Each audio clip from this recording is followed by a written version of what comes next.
Работа диалога женщин Центральной Азии берет курс на развитие экономических возможностей представительниц региона. Создание необходимых инклюзивных условий для женщин-предпринимателей, инноваторов и ученых станет залогом ускорения социально-экономического развития всей Центральной Азии, уверены международные партнеры.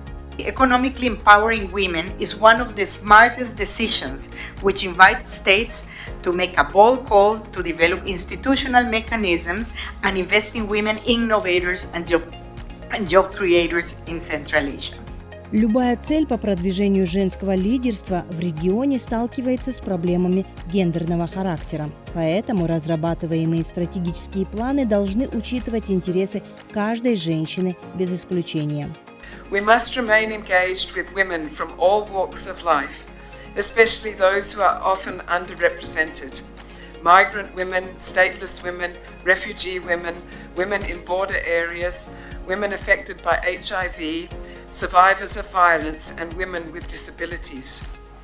Their perspectives are essential for identifying the right types of investments that meet the unique needs of diverse communities and accelerate meaningful progress. Международные партнеры обозначили конкретные шаги, в числе которых создание инклюзивных площадок для женщин-предпринимателей и инноваторов, где бы они могли взаимодействовать друг с другом, а также с государственными органами и инвесторами. Женское лидерство способствует инклюзивному росту и зеленой экономике. Поддержка финансирования образовательных инициатив и профессионального развития – это ключевые меры, необходимые для того, чтобы женщины могли в полной мере раскрыть свой экономический потенциал и способности к инновациям.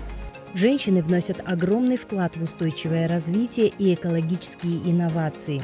Огромное количество стартапов в области зеленых технологий возглавляют именно женщины, что подчеркивает их ключевую роль в решении глобальных проблем.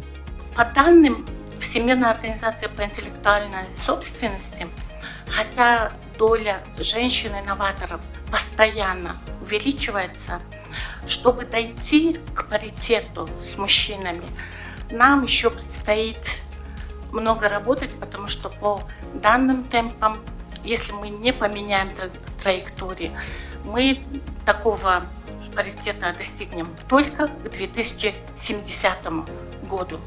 Успехи четырехлетней работы диалога женщин Центральной Азии вдохновили всех участников форума, побуждая их ставить перед собой еще более амбициозные цели.